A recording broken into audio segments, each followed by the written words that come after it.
Obrigado, Sr. Presidente. Começava por cumprimentar o Sr. Ministro e o Sr. Secretário de Estado.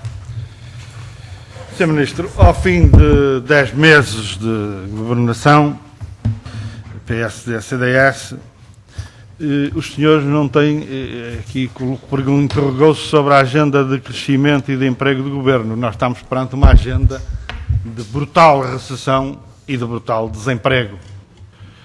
Não há memória estatística dos níveis de desemprego que o país está a atingir. Aliás, é estranho aqui um questionamento do CDS sobre a ausência de alarme social.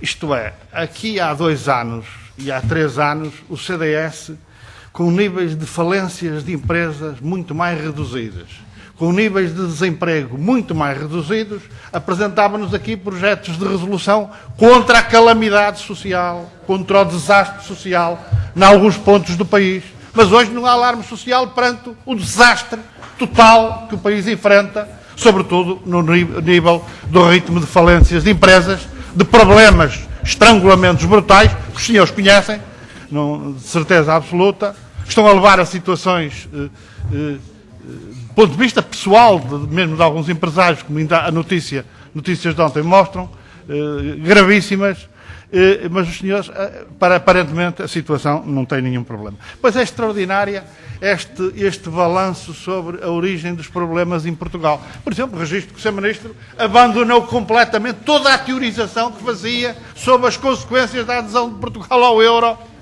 que o Sr. Ministro tem escrito, mas isto desapareceu. Desapareceu, não existe. Esse problema deixou de existir, sendo um dos principais problemas que o país enfrentava. E anoto também essa crítica profunda à política de botão do professor Cavaco Silva e dos seus governos. Não posso deixar também de fazer esse registro, e do próprio governo PSD-CDS, do Durão Barroso e Santana Lopes, que continuaram alegremente aquilo que o PS vinha fazendo durante o governo do engenheiro Guterres. Mas vamos às reformas estruturais do Sr. Ministro. Eu começava por perguntar-lhe se de facto se confirma uma nova perspectiva, o Sr. Ministro não foi suficientemente afirmativo, da alteração da indemnização por despedimento. De acordo com todas as notícias que vêm, e pelos vistos, o Sr. Ministro confirma a existência de um estudo nesse sentido, depois de uma alteração já concretizada, outra em cima da mesa. E que, de facto, leva àquilo, a percebermos bem a carta assinada pelo Ministro das Finanças e pelo Presidente do Banco de Portugal à Troika, a mostrarem-se inteiramente disponíveis, agora no princípio de abril, para novas medidas de austeridade contra os trabalhadores e povos. Ó Sr. Ministro, esta alteração da legislação laboral não só se insiste na fraude política e continua a considerar extremamente grave, como professor de Economia, continuo a trazer-nos essa questão, como possível melhoria da produtividade e, por tabela, da competitividade. Não há nada que demonstre nem que prove essa questão. Estamos, de facto, perante a consolidação, o agravamento de uma política de mão de obra barata, de baixo valor, baixa produtividade e baixo valor acrescentado. É aquilo que os senhores estão, inevitavelmente, a fazer num país que já tem dos mais baixos salários da Europa. Todas as medidas do Código Laboral é para aí que caminham. Eu fazer-lhe uma pergunta muito simples, que tenho muitas vezes interrogado, sem resposta, naturalmente, de quem tem, ao longo destes anos, levado a cabo sucessivas reformas do Código Laboral, com as consequências que são conhecidas. É a situação de desastre do que o país atravessa, inclusive em termos de produtividade e competitividade. O Sr. Ministro acredita que uma trabalhadora têxtil, ao fim de 37 anos ou 35 anos de trabalho numa empresa, continua a levar para casa o salário mínimo nacional? O Sr. Ministro acha que essa situação de baixos salários é favorável ao desemprego, ao crescimento da produtividade? O Sr. Ministro acha que o estabelecimento da total instabilidade e precariedade nas relações laborais, nos percursos profissionais, nas carreiras profissionais, é favorável a estratégias de aprendizagem e de investimento na carreira pessoal? Ó Sr. Ministro, não engane, nem queira enganar ninguém, porque o que estamos perante, de facto, é o regresso puro e simples ao mercado laboral de desastre para o país. É a situação que vivemos e é o resultado de um conjunto de reformas laborais a que os senhores vêm, mais uma vez, acrescentar, no pior dos sentidos, o agravamento da situação. Lei da concorrência. Estamos perante outra fraude política, como o Sr. Ministro sabe, não só nos termos em que isso foi aqui discutido, porque, de facto, não se evoluiu, não se avançou absolutamente nada relativamente a questões centrais.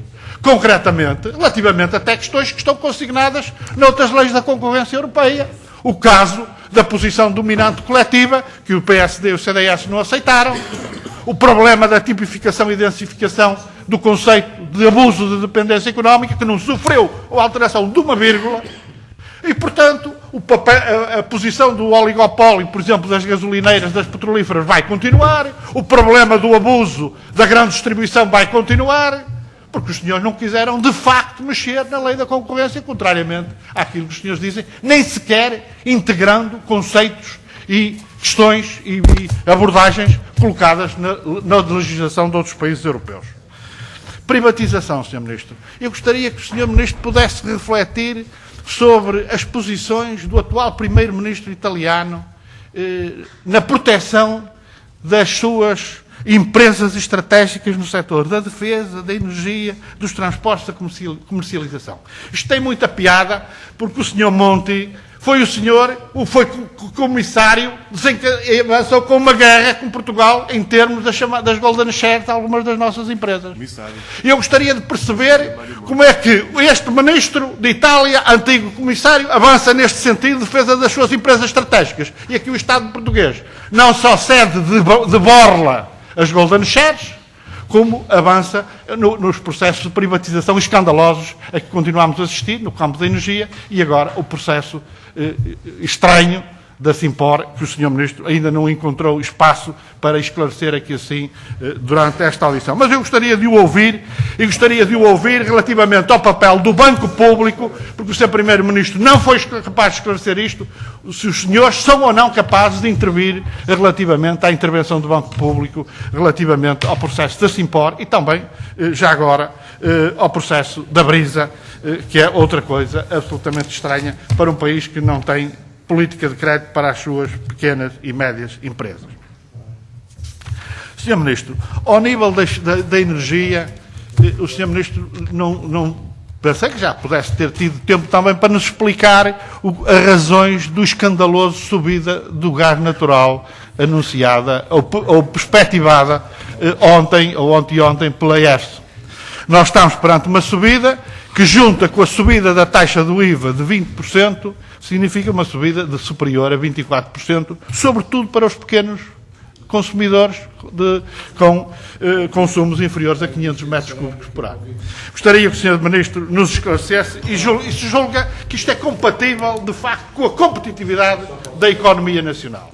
Ó, Sr. Ministro, os senhores que foram tão rápidos a subir a taxa do IVA e a agravar os custos de energia para a economia, para as empresas e para os consumidores, mostram-se extremamente cautelosos. Pior, o Sr. Ministro sabe, já determinou, inclusive, a admissão de um dos seus ministros na resolução dos outros problemas, na eletricidade, no gás natural e nos combustíveis. Vamos terminar. Não há uma referência, Sr. Ministro, ao problema dos combustíveis. O que é que os senhores têm em cima da mesa para travar este processo de especulação? Vou terminar, Sr. Presidente. De subida da especulação no preço dos combustíveis. Muito obrigado. Medidas. Sr. Presidente, só uma questão relativamente às contrapartidas. Senhor Ministro, o Sr. Ministro já esteve aqui, já foi questionado sobre estas questões e continua, já hoje foi aqui questionado, continua sem responder. Eu gostaria de saber, muito concretamente, se já foram acionadas as penalidades relativamente às contrapartidas dos helicópteros EH-101, relativamente ao incumprimento das contrapartidas dos submarinos, e que passos foram dados relativamente ao diferendo com a empresa das viaturas blindadas, da fábrica de viaturas blindadas, no diferendo existente entre o Estado português e esta empresa. O que é que os Srs. Ministros já avançou nesta matéria? Eu penso que o Sr. Ministro sabe que estão em cima da mesa prejuízos para o Estado português de 2.200... Agora temos mesmo que terminar.